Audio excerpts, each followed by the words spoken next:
Hi everyone, we're going to find the value of the discriminant and describe the nature of the roots of each quadratic equation, or in this case, 2y squared plus y minus 15 equals 0.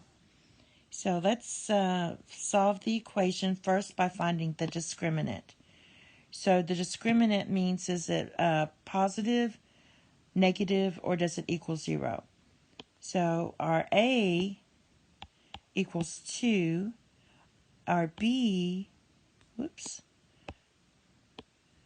equals 1, and our C equals negative 15.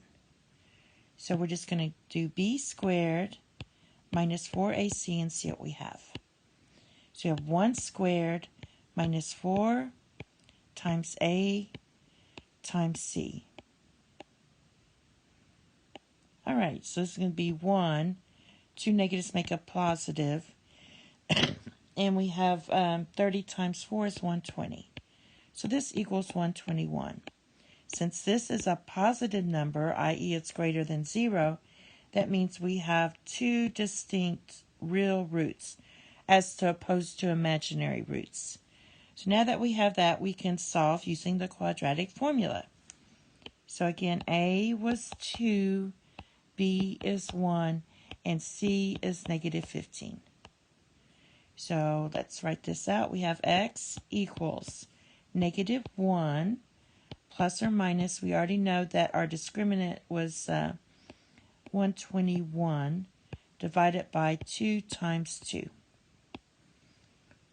All right, so we have, again, x equals negative 1 plus or minus square root of 121 is 11 divided by 4. Now let's split this up. So we have x equals negative 1 plus 11 divided by 4. And we have x equals negative 1 minus 11 divided by 4.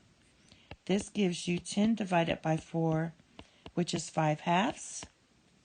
And this one gives you negative 12 divided by 4, which is negative 3. So your distinct real roots are, we can just write it in the set, 5/2 and negative 3. And that's it. Thank you. Have a nice day. Bye-bye.